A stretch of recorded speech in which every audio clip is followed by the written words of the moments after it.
Friends, welcome back to another LookUp Education Series event. We are so grateful to be back with you. It feels like it's been forever. We've talked about this. It has been a couple months, actually. A couple months, and I had my dentist withdrawals. I just love being with you. I'm glad that you did. That's right, yeah.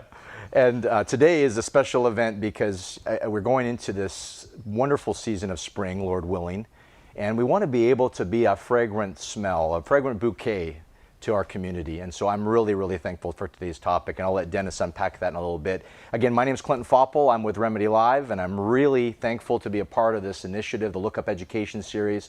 On behalf of our organization, thank you for joining us today. You may have noticed when you opted in through the pre-registration, that link that we texted you or emailed you, that now you're in, you're seeing the video stream, you're able to see questions pushed to your screen. I think "How are you?"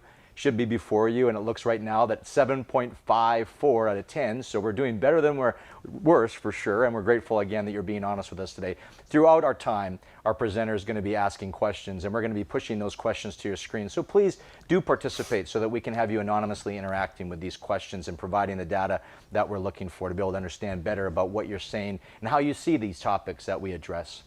I also mentioned that you're going to want to stick around, because at the conclusion of our time, we're going to be giving away some books, and we're really thankful for the support, again, of the LookUp Initiative and Lutheran Foundation, because we're going to have some people, you, winning some of those books by paying attention to all that our presenter is going to share with us, and then at the end, we're going to give you a chance to win those books, and we'll send those out to you as well. So there's a couple of things we want to make you aware of, and then lastly, I just want to make sure that I share, as I always do, that remedylive wants to be a partner with you as a local church, as a local leader. And our Wired experience is a no-cost event, but it has so much impact. We've heard so many great things over the last 6 months of how we're helping congregations learn about mental health through anonymous polling interaction, how we're coming into schools, how we're helping teachers, how we're helping business leaders. We just served 50 accountants last month and helping them in this high-stress season of their life to learn how to self-care and how to do all that they can to own their mental health and to be able to go through all these seasons in a healthy way. So if you're interested in that, following the end of this time, you're going to hear more about how you can participate with that and take advantage of that free Wired Experience program. So I'm going to get out of the way. We've got the good stuff coming up. Dennis, tell us about what we have in store for us today. And again, thanks so much for being here. Yeah, thanks a lot, Clinton. We continue to appreciate the partnership we have with you and remedylive. Thanks for allowing us to do this together with you. The topic today is companionship, and this is a ministry initiative that's a part of Pathways to Promise. I can tell you that pastoring for almost 30 years, I never heard of an organization like Pathways to Promise, but I really have appreciated getting to know them and understanding a little bit about their resources. They've been around since 1988 and trying to put together the faith community and mental health. Reverend Jermaine Alberti is the executive director of Pathways to Promise, and Jermaine comes to this with a real passion for seeing that companionship be a movement that is celebrated, acknowledged across the country, in faith communities especially. And Jermaine comes to this also with having some family members with a mental health journey, and so that really gives him a sense of wanting to connect others to what this could be and how people can really receive some help and assistance. Jermaine, I had the opportunity to meet you probably about 5 years ago now at a Pathways to Promise event that I went to, and have really appreciated the resources that have been available from that and continually, and really want our churches and faith leaders to be aware of what you have to offer. So Jermaine, we're so thankful for you being with us today and to be able to walk us through what a taste of companionship is all about.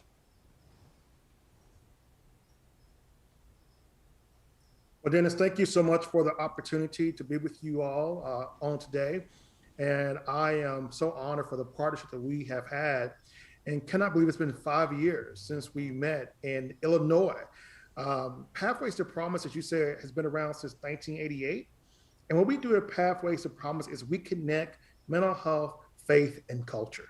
And those three things are interconnected because what we believe from our faith perspective really informs how we view mental health. And so as we begin to reduce stigma and increase mental health awareness, then we can begin to shape how our faith intertwines with how we interact with persons who may be experiencing mental health and addiction challenges. So I'm so excited this morning to be with you all to provide a taste of companionship. Now, the reason why I said this morning, because I happen to live in the state of Nevada, in Las Vegas, but I'm a native of Kansas City, Missouri. So I'm saying morning, but I know it's afternoon for some of you all there. But it's good to be with you all. So let's jump into this taste of companionship. As I mentioned, my name is Reverend Jermaine Alberty. And so our first slide here reflects that, who I am, and I'm the Executive Director of Pathways to Promise. And so let's go ahead and jump into our first part of the slide where we talk about the companionship history and its roots.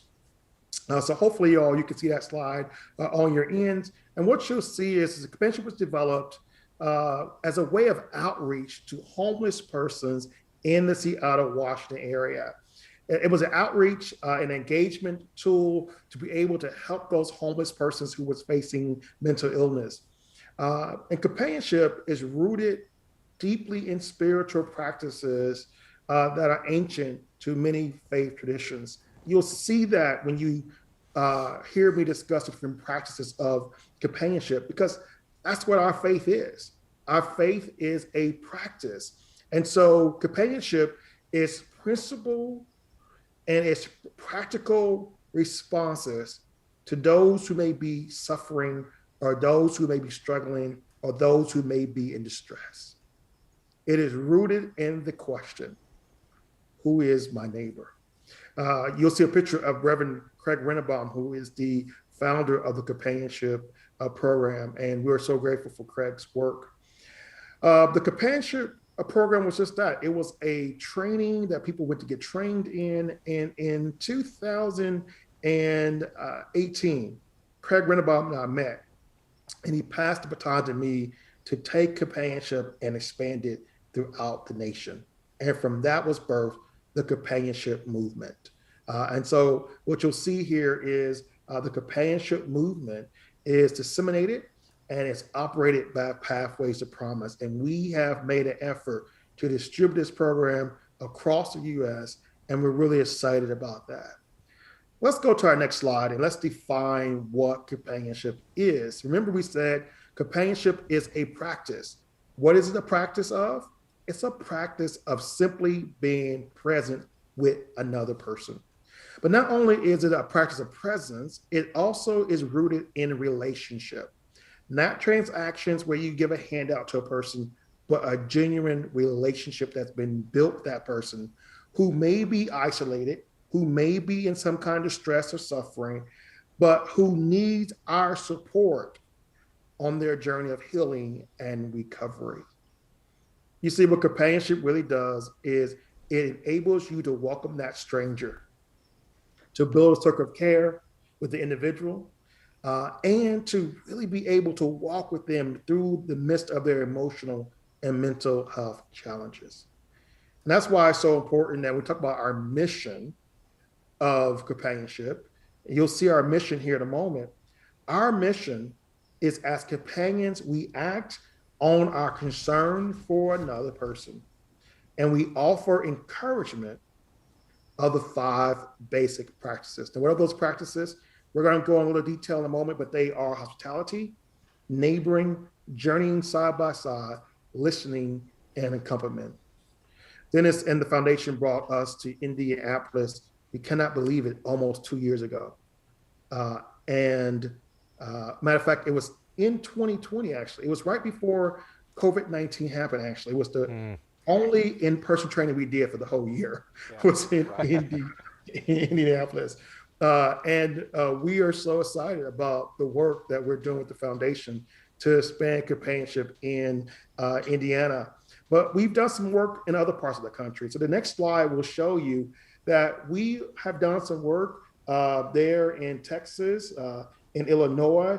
We've done some work in Missouri and Iowa and California and Washington, where it was founded.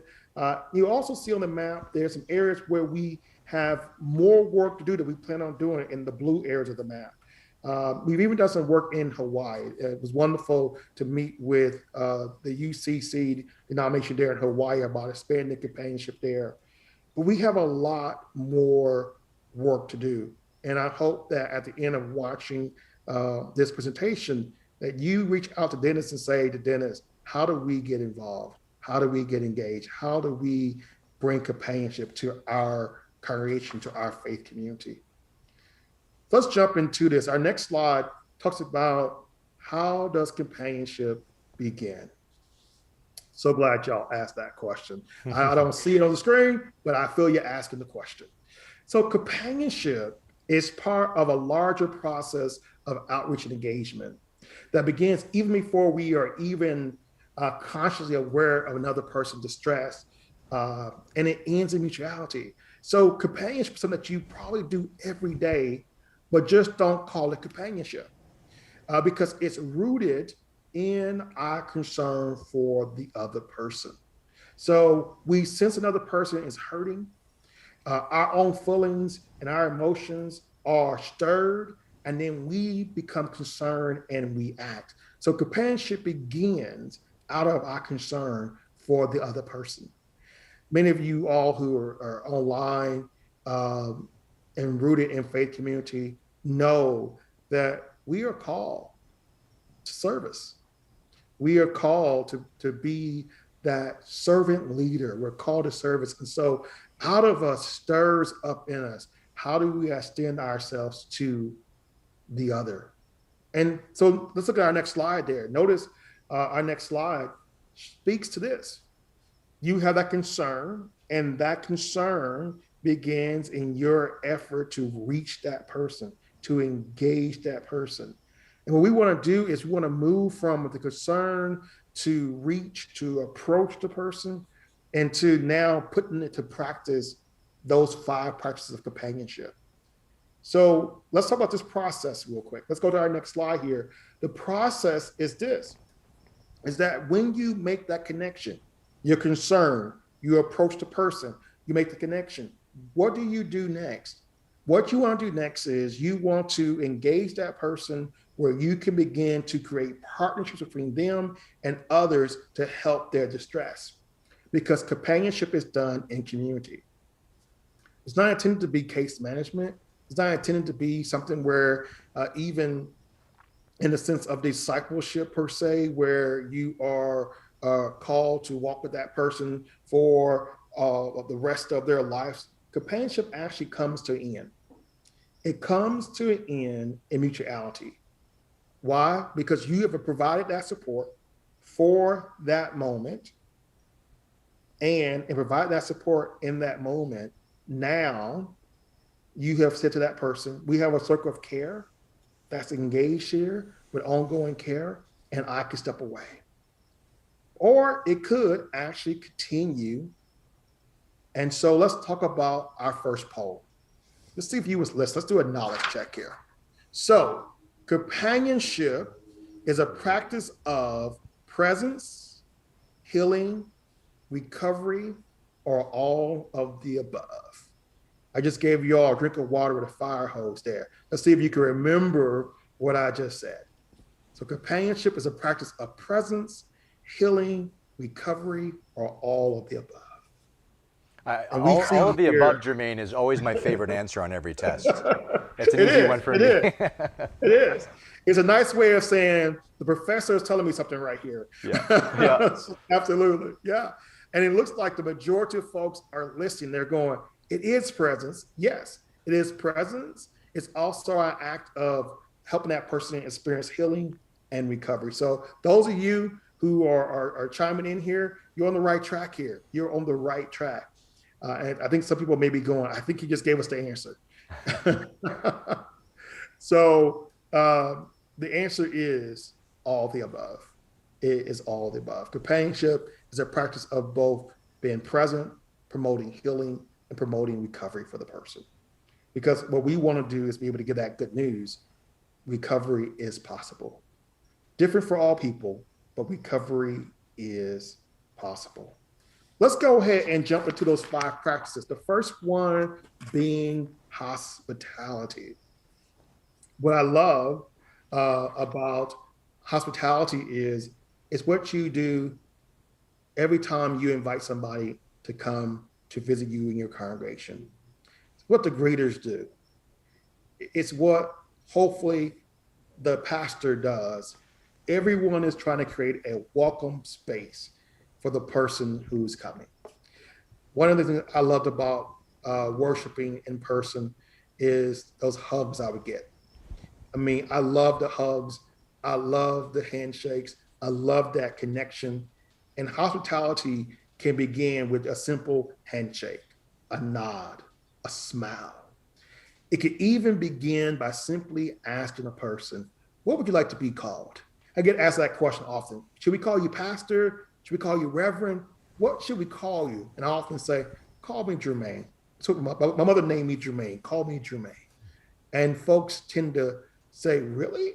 Yeah, just call me Jermaine. You know, if we're in a professional setting where the titles are required, we can go there. But right now, let's put down the frames.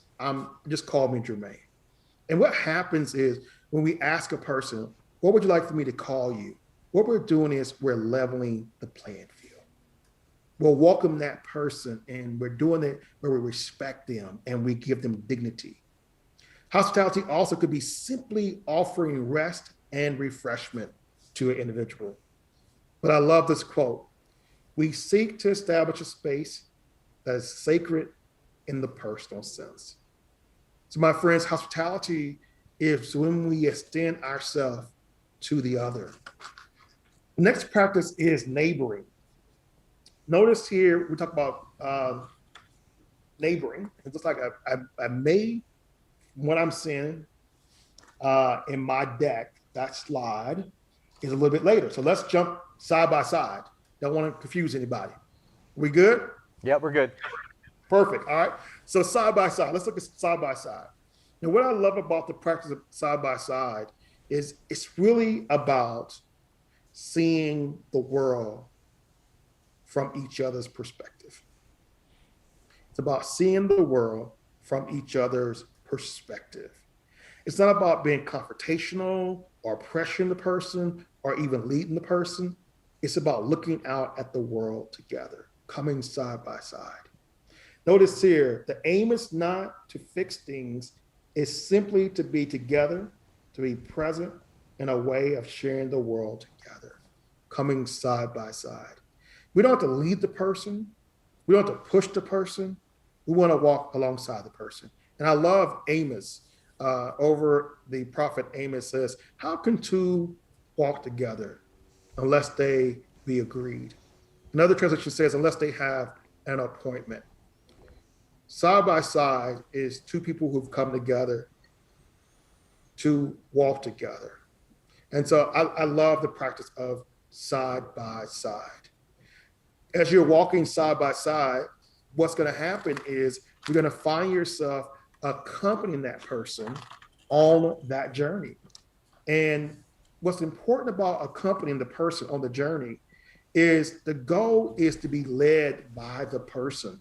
So our goal is to accompany the person, not to guide the person. It's also important that we are faithful to our limits because as individuals, we have been graciously given limitations. So we want to make sure that we're operating within our limitations. And we also want to always remember the nature of the journey. Remember the journey and the nature of the journey. It is not our goal to be rescuers or to be fixers. We cannot be all things to persons in distress.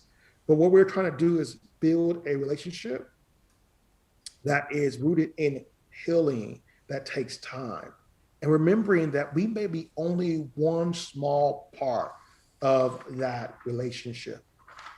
Now, most of the times, we would say to people, you know what, I'm a good listener. I'm a good listener. How many of you all would agree? This is not an official poll, but just where you are. How many of you all think I'm a good listener? The reality is that the scripture tells us to be quick to listen, but be slow to speak. And listening is another very powerful practice in companionship. Matter of fact, listening is actually a gift that you give the other person. Listening is so very important. Oftentimes, when we talk about in companionship, is we want to listen for the person's soul story. What's a soul story? A soul story is that story that has deep meaning and value to you. I never forget, I was doing a support group for a family who lost their son to suicide.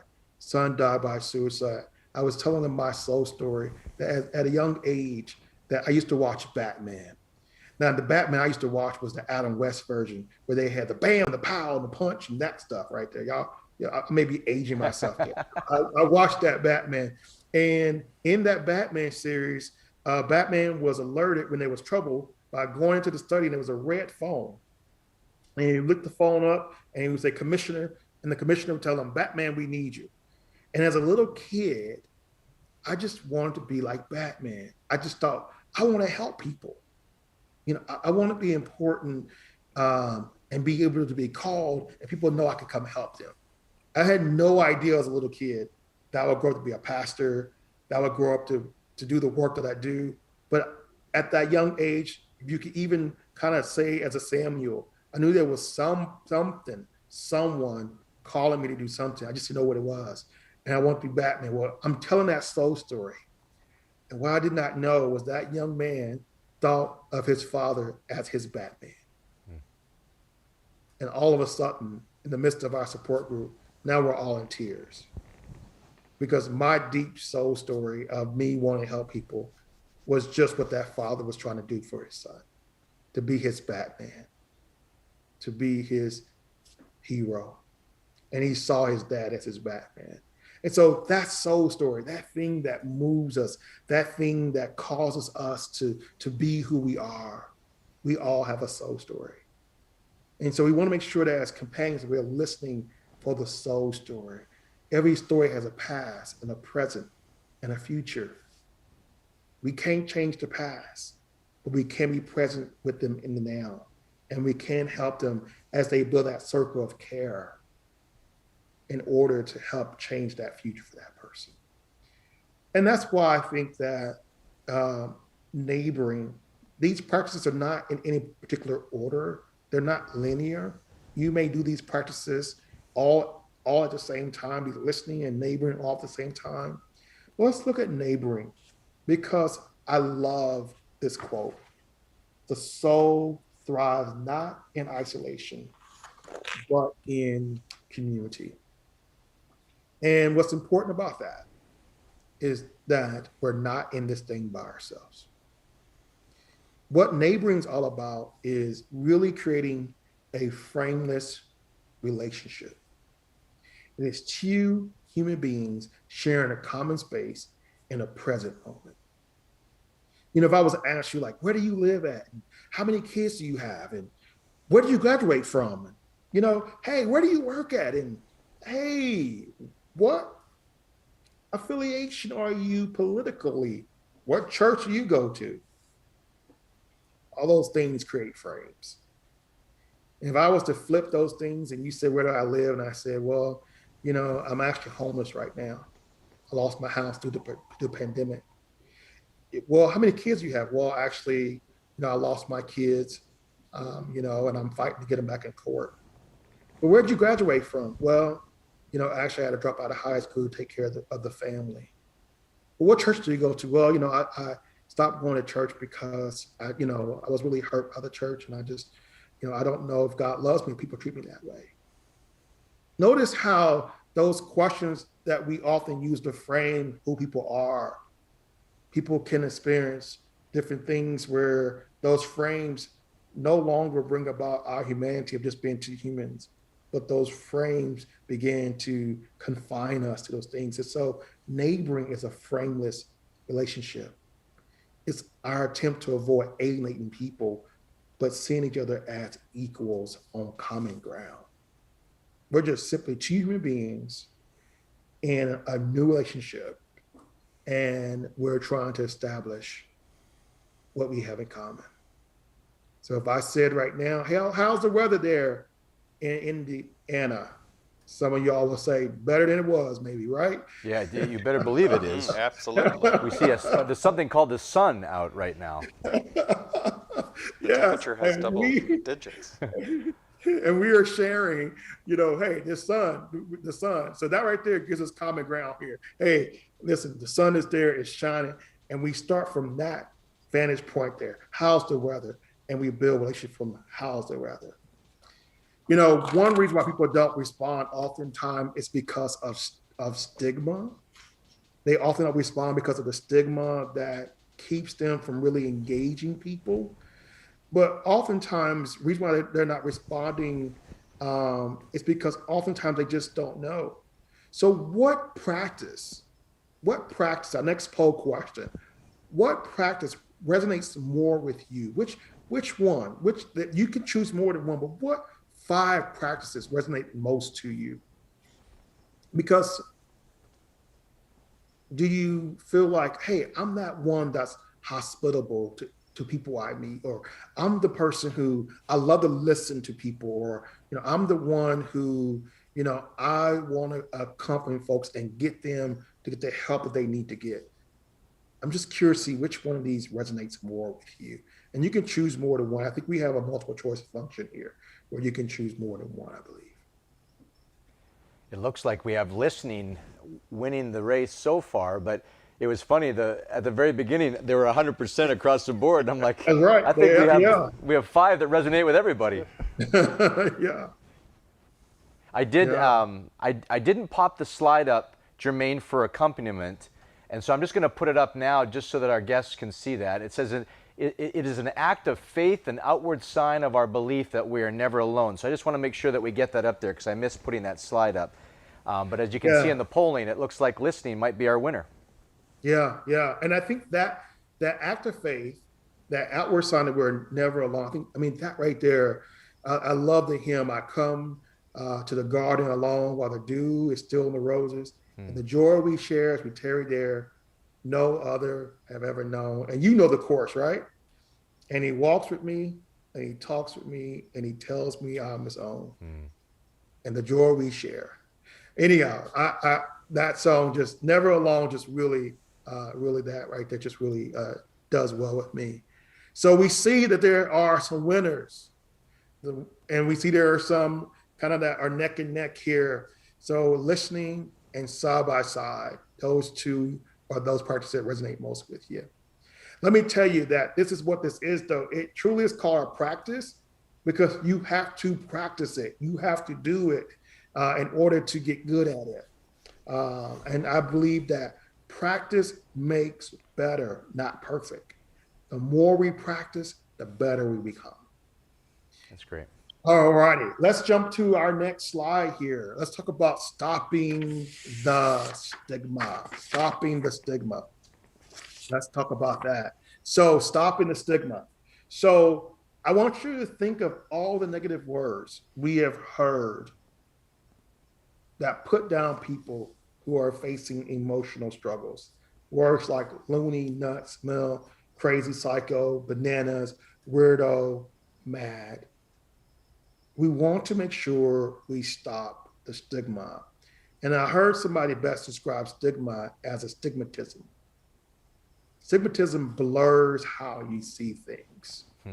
We want to not blur people who have mental health challenges as somehow not being human in some ways because they have a mental health challenge or addiction challenge. What you'll see is that on the next slide, that people often say, well, if I do companionship with somebody, those folks with mental illness, they're dangerous. We really want to debunk that myth there. Research shows that 4% of violence can be attributed to some kind of mental health challenge. And even that right there is often associated with some drug use or some other kind of aggressive piece there. So it's not very common that a person who has a mental illness will be violent. What is more common is that they'll be the victims of violence. And so we want to make sure that we do away with that misnomer that persons who have mental health challenges somehow are going to be violent. What we know, though, is that companions are not required to respond in an emergency. Companionship is not a emergency response or crisis intervention. If you don't feel safe, then don't companion in that moment. That's why companionship is done in community and not necessarily something that's done privately or one-on-one if you have to do it that way. Doing it in public is a way to keep you safe and the individual safe. And as another thing to point out with regard to addressing the stigma, is companionship does not make judgments. As companions, we seek to understand. We're not trying to make judgment. We're trying to seek to understand. So with that being said, let's go to our 5 practices of companionship. Those 5 practices there. Excuse me, principles. Principles. We're following you. Yeah, I tell you, principles and practices, they tend to intertwine. Sure. So what is the first principle? Companionship is a basic human relationship. It's all about relationship. It's not about the transaction. It's about relationship. I never forget, I was in Oregon and walking in the street, a gentleman asked me for some money. And I immediately started practicing companionship and asked him what was his name, told me his name, told me how he got in that situation, that he was in prison. He got out of prison, he lost his wife, and then he had his child. They were on the street homeless. He wanted some food to eat. And he said, I said, there's a McDonald's across the street. I'll get you some McDonald's. And he said, well, my son is, way over here. And by the time it gets to him, it'll be cold. And I thought to myself, yeah, McDonald's probably wouldn't be something you want to take to somebody cold. And he said, well, do you have any cash? And I said, well, I don't have any, but I can get some. And he said, I said, just wait here. He said, no, you won't come back. I said, no, I promise I'll come back. Just wait here. I promise I'll come back.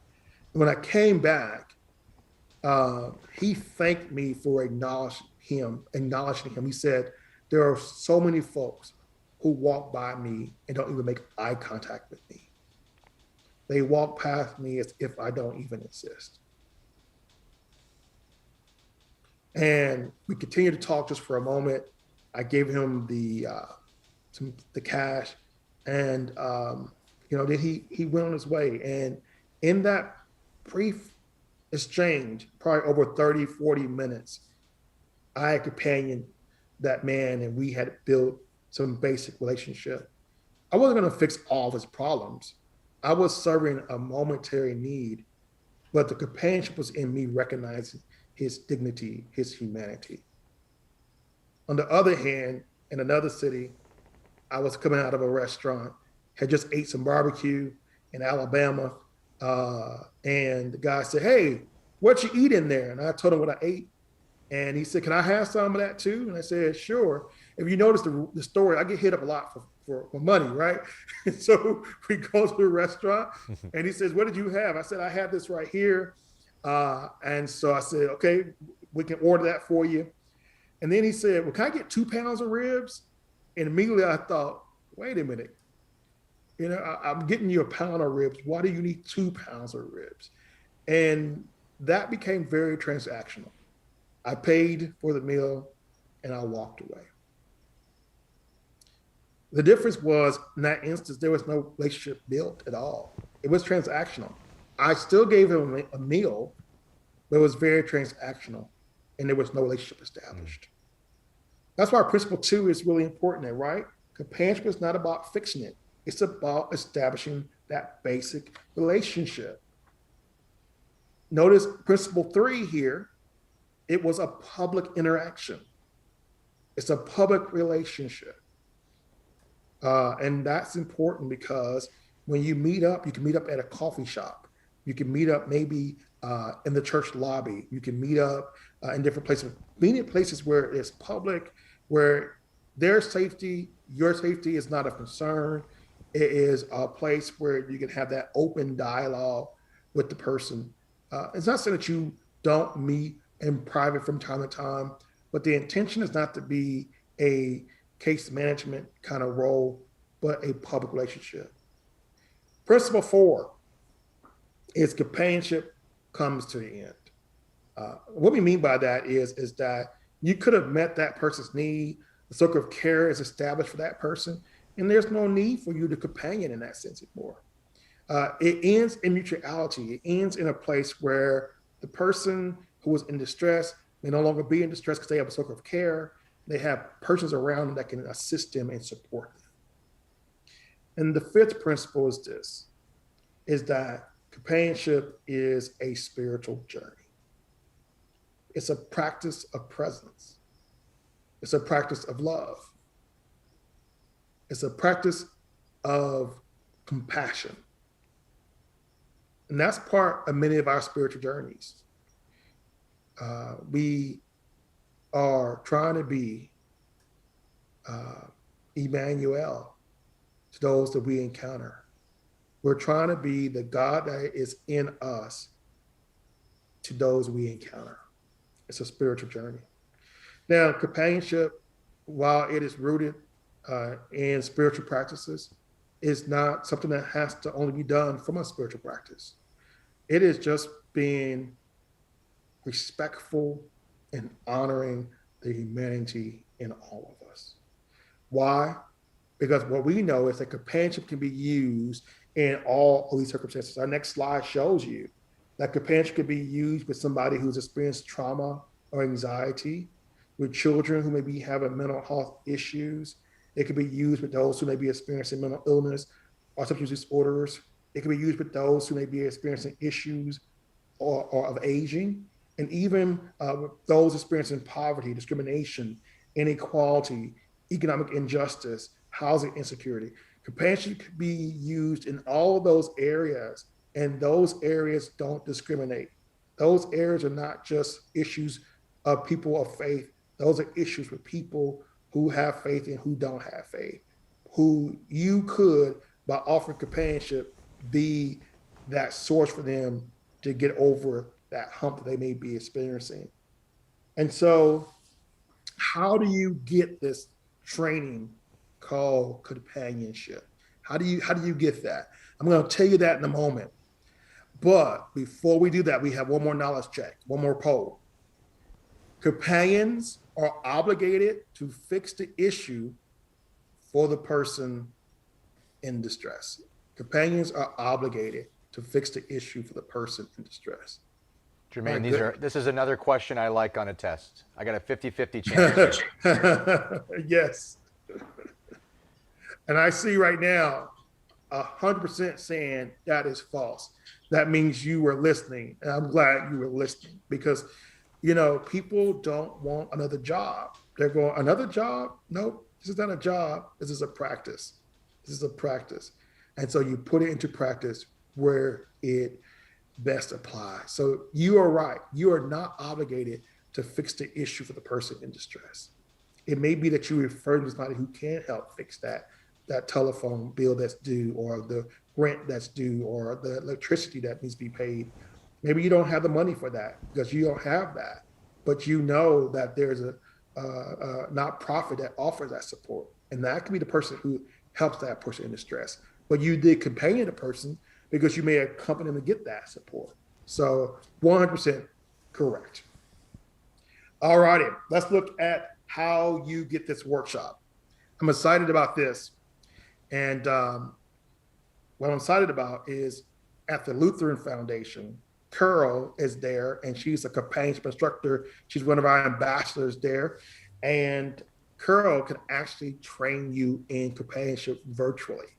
And then when we get out of this social isolation, she can even come and do it in person. So we believe that companionship should be grassroots work. People are local doing the work. And so I'm happy that the foundation has invested not only in Carol, but a few other folks that have been trained to do this training. So it's a 4-hour in-person or virtual training designed to interactively help you gain the knowledge and skills and confidence to move beyond the serving counter and to genuine relationship with people in need. And this is where you'll learn those 5 practices of companionship. Also, you'll learn how to honor your own limits throughout such work, and you'll learn to understand the depth at which companionship has the power to shift a person's perspective in their life. And so the next slide tells you who should be taking this course.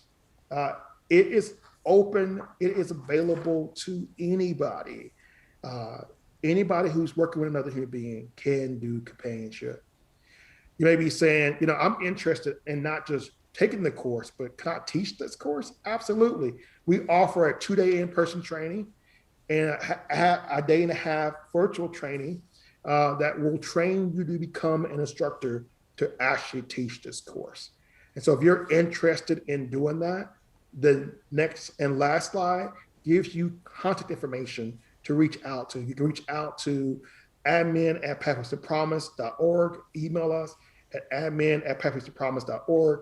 You can also visit our website, thecompanionshipmovement.org, or reach out to Dennis at the Lutheran Foundation and let him know that you're interested, and they can coordinate with us to make something happen there in Indianapolis.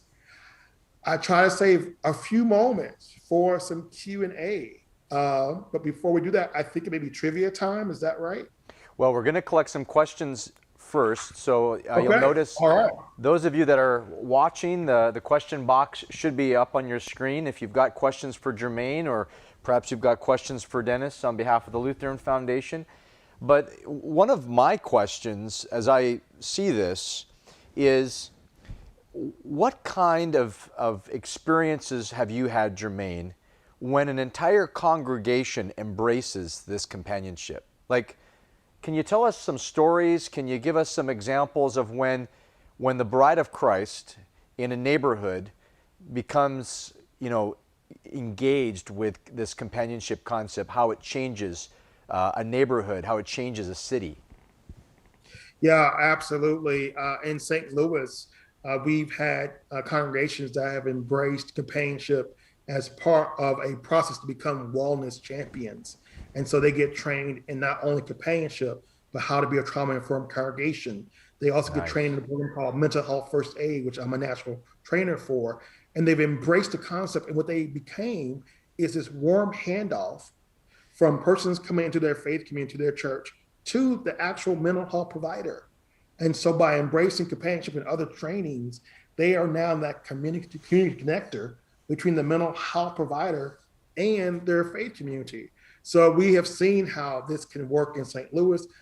The same thing is happening in San Antonio, Texas. They've embraced the same model with companionship as an anchor training. So we've seen how when faith communities embrace companionship, along with other trainings, they can create these wellness programs and ministries and help their communities. I love it. You'll notice, Jermaine, on your screen there's some questions coming in. I'm just going to keep toggling them on so you can read them. And while you're reading them, I will also tell just a quick story. I'll never forget taking a group of students to New York City. And this is before I learned of companionship. But when we chose to empower these kids to engage the homeless, engage some of the immigrant population, that was 20 years ago.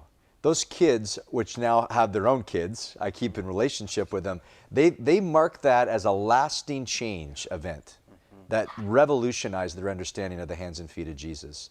So this is such an excellent concept for us to introduce to the people that we have influence over. But I never want to underestimate the influence of one. Just one of us choosing to be the hands and feet of Jesus in our community is so, so significant. Jermaine, you see the questions on your screen there in the sunny state of Nevada. What do you want to take a stab at answering some of the, and read the question if you could before you answer it.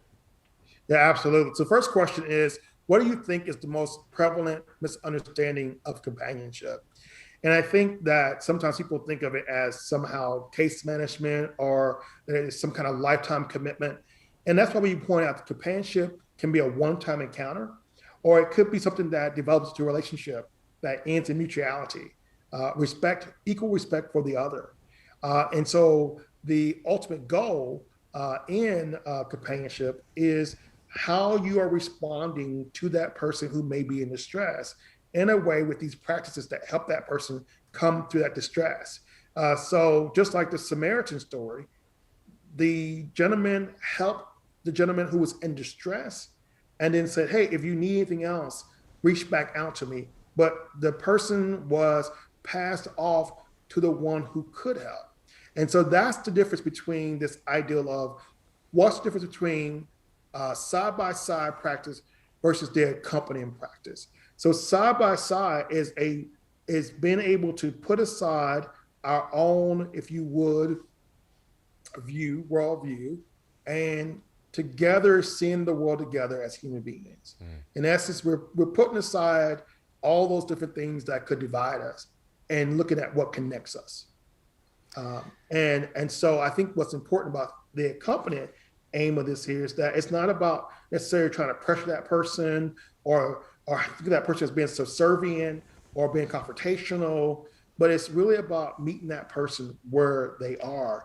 And accompaniment is really in that ideal of building that circle of care for that person where they find other people on the journey that can walk side by side with you. So critical, yeah.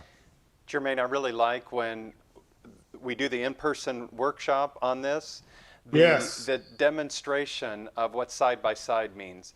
If you stand in front of a person face-to-face, that seems like it could be confrontational. If you stand behind a person, it's almost as if you're pushing that person. But if you're standing next to the person, there's equalness there. We are side by side. There's a sense of equalness, not one over the other. And I think that that's really what you're trying to emphasize. Absolutely, absolutely. And that has been the beauty of, when you do the in-person training, you get that feeling and that exercise. We try to duplicate that virtually, but as Dennis said, it really is that side by side, that equality. Another question we have is, do you make the companionship a continuing engagement or a one-time encounter? And I did mention that it could be both. It could be a one-time response, or it could be something that goes over a lifetime of a relationship. The other question that I see here is, could you tell us more about who you suggest would get involved in this training? Most definitely it is designed for adults. I think sometimes youth could do companionship for sure, but sometimes the maturation may not be present to take on the responsibility sometime of engaging. So we are looking at how we can do this with youth. For sure, seniors could do this for sure. But really, this current program is adult oriented. It can most definitely be used in a youth setting. So most definitely, we are working on adaptations of companionship all the time as we get those requests. Could you let me know what organization is using the companionship model in San Antonio? Absolutely, NAMI San Antonio. NAMI San Antonio has taken on the Bridges to Care recovery model that was designed in St. Louis, and now they're doing the Bridges to Care recovery model in San Antonio. And so NAMI San Antonio is the lead organization for that. And they have partnered with the city of San Antonio, and the mayor and their faith-based office have dedicated resources to expand this program in all 10 councilmanic districts. And so this is a partnership between the county, the city, NAMI San Antonio, and local leaders. So it's really great work happening there. That's great, if you're Jermaine. interested in learning more, just let me know. I want to put the website back up. So Corbin, if you could put that companionship training website back up. One of our guests wants to be able to maybe grab a screenshot of that or write it down. Can you talk more a little bit about when they visit your website, what resources would be available for our participants, how they could learn more? Yeah, so if they click contact us on that companionship movement website, they'll be able to then put a request into us, and then we'll follow up and get right back with them if it's scheduling a workshop. Now, if it's scheduling a workshop, they're in Indiana, I'm going to refer them back to the foundation. That's I work great. for local people doing local work. But if they want an instructor training, maybe the foundation and I can work together to sponsor one there at the sponsor one virtually, or we won't be doing any in-person training to September. But we will be doing virtual training from March to August. But I don't plan on holding an in-person training to September of this year. Sounds good. So that's the plan for training. And we do have Carol's email address up there on the screen. no one better to connect with. Carol will get you the information you need to book your event or to answer more questions. So thank you, Jermaine. I think of all of our Lookup Education series, that was a good crop of questions. It was. It was Yeah, good. People paying attention well. It was. That's exactly right. Now, what we want to do first, I'm following the orders here, which I don't do well most of the time, but today I'm going to do it.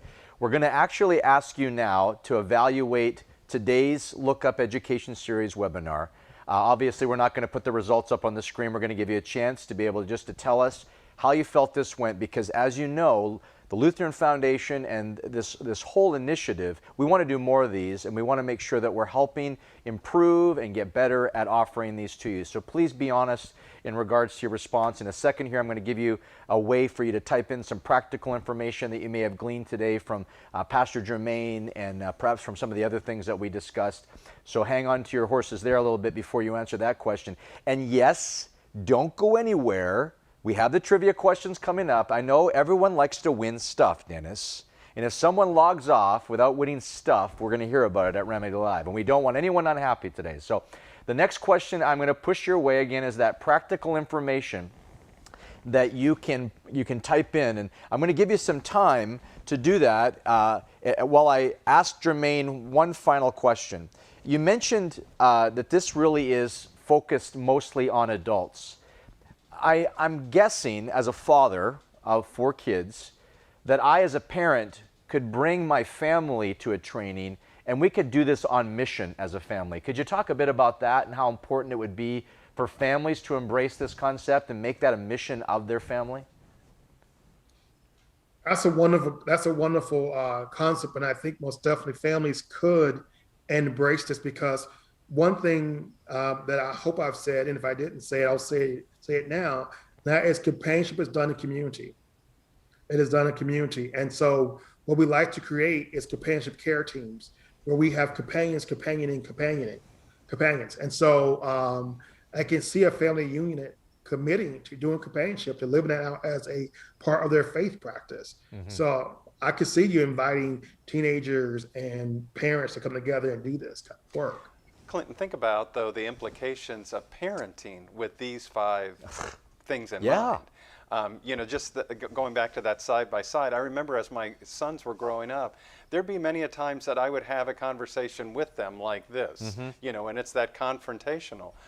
Later on, when I started to think about it, when we had these conversations riding in the car or sitting at a restaurant, it's totally different. Yeah. We could use all 5 of these just in our parenting. Well, okay, if you're going to go there, how about marriage? Okay, let's not get too personal.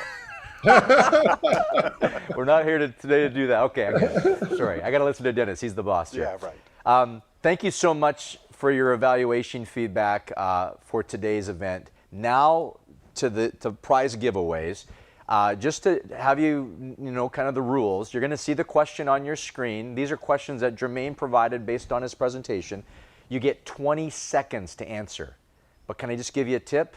Answer quickly, answer correctly, so that you can rock the leaderboard. Now, you'll notice when you opted in that you received a screen name. Mine is Cautious Book 95, which I don't know what the Lord's trying to tell me there, but your screen name is also on your screen. So look for your leaderboard name at the top there when it comes to the questions I'm going to push out. So here's our very first question, and Jermaine, don't give us the answer early because we do want to hear about the answer to these questions. But here is the first question. Companionship was started in Seattle, love that city, Kansas City, in mourning right now because of the Super Bowl, Las Vegas, apparently really warm, and then Portland, which I've not been to, but I hear it's beautiful. So which city was companionship started in? And the answer is, of course, Seattle. Yeah. Can you talk about that, Jermaine? Why are you not still in Seattle? What a beautiful city. So Craig Rennebaum is the founder of the Companionship Movement, and he started it in Seattle as an outreach for homeless persons. Okay. He actually had a homeless ministry for 25 years on the streets of Seattle. And the book that we're giving away, which is Souls in the Hands of a Tender God, has got some of the best stories in here. Get us a tight shot of that, Dennis. Be our hand model today. Yeah. There it is. Souls in the Hands of a Tender God. That can be yours. And so far, Courteous Otter 63. What is a courteous otter? It's not you. It's not me. No, it's not me. I'm not getting to answer the questions. Here's our second question. Here it is. A companion seeks to blank the person. A, understand. B, analyze. Or C, pass judgment. Now, Jermaine, these are easy questions.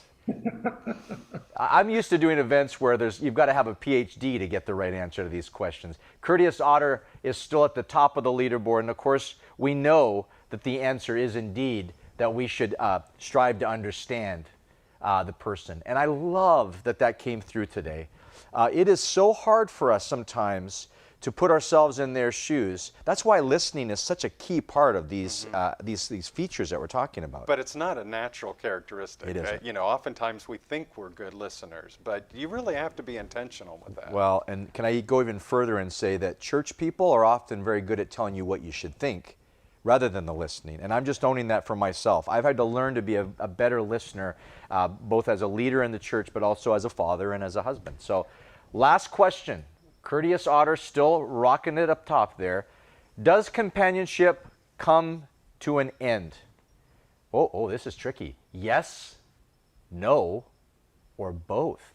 This is where you really had to be listening to Jermaine. You had to be, see, this is why we do this, because we want people to really be engaged in the people that we bring in for these presentations. And of course, the answer that we have here is indeed both. Can you talk about that, Pastor Jermaine? Why both?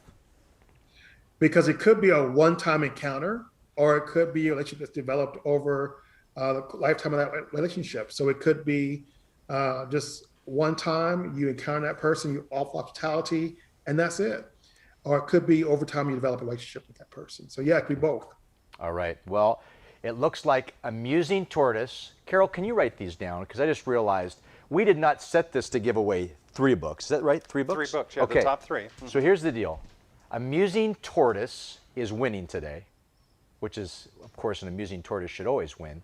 Honest Owl is number 2, and Courteous Otter coming in at a resounding 3rd. So congratulations to our guests today. We're going to get rid of the leaderboard and come back to Dennis because we have some announcements of things that we want to make sure that we share. We want to talk a bit about this book perhaps, but also we've got some upcoming LookUp education series that we want to make sure that we promote. Right. I just want to say another word about the book.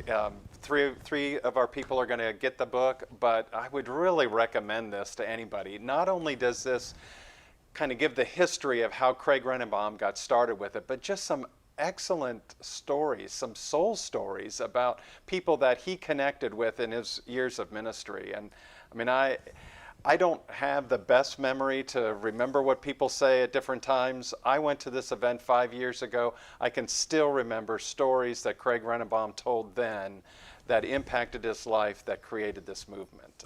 It's a good read. And I would say as well, before I forget, those of you that were number 2 and 3, that Carol wrote that name down, please contact Carol at that email address because I apologize. You should have received a pop-up window on your screen so that you could claim your prize, but I messed that up. You can even contact Remedy and we'll send you some free swag as well. But the number 1 winner, you should have received something up on your screen to be able to get that wonderful gift from the Lutheran Foundation. What do we got coming up in the month of March? Okay, so we're going to do a webinar entitled Mental Health Inclusion Strategy, and this will be presented by Dr. Stephen Gerchovich from Key Ministry. And this is another ministry organization that is reaching out to the faith community and people who are in a journey of mental illness. And he really is trying to work with families and the impact of when there's somebody in your family that's walking that journey with a mental illness, that impacts everybody in the family. And so he's really trying to, let's talk about how this impacts families and how do families companion one another in a sense. So a mental health inclusion strategy is what the next topic will be. We're excited about that. I've heard him speak several times. Again, like Jermaine, these are people who, I mean, most of us in this area haven't heard of Jermaine Alberti, but these are people that are traveling the country, talking to churches and faith-based organizations about mental health issues. And I'm so humbled to have met some of these folks and the reminder that this really is a national conversation that's going on. It's not just something that the Lutheran Foundation is talking about, not just something Remedy Live is talking about, but the faith community throughout the country is really dealing with this. I totally agree, and I want to thank you on behalf of our participants and the Lutheran Foundation for being such a catalyst to lower the stigma around mental health. Yeah. I've said it before, I know I sound like a broken record, we need to empower the church to make this happen. And Jermaine, so grateful for you, so grateful for your voice in this. Not as excited about the Nevada weather compared to the Indiana weather, but thankful for all that you brought to the table here today. Final comments, Dennis, before we end with a quick video and say goodbye to our participants? Just want to always remind people of the LookUp Indiana website. It's populated with a lot of resources, a lot of information there. There is a button on the front page of that for faith resources. We encourage you to go there. Pastors, ministry leaders, others in the congregations, there's resources there related to depression, anxiety, suicide ideation, substance use, a variety of different things there. Just know that we're trying to resource the church with some of that. So lookupindiana.org, and then specifically go to the faith resources. Wonderful. Jermaine, thank you so much. I hope that we'll see you again soon in person here in the Fort Wayne area. All right. Thank you so much. Thanks, Jermaine. Clinton, thanks a lot. Absolutely. Thanks, everyone, for joining us today. 1 in 5 Americans struggle with mental illness in the United States. And for many of them, they struggle in secret, surrounded by friends, family members, and people they work with each and every day. The Wired Experience is a 1-hour program, provided virtually or in person, that engages adults in the importance of answering a very important question. How are you? Really? Through the interactive polling software that Remedy Live created, we get people talking.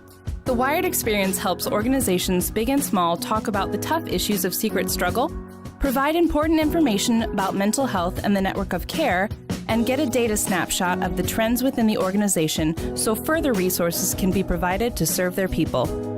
Thanks to courageous leaders partnering with the Wired podcast, the Wired Experience is serving organizations and making a difference in the conversation around mental health. Together, we can see the mental health stigma lowered and people moved from their secret struggle and into the freedom offered through the network of care.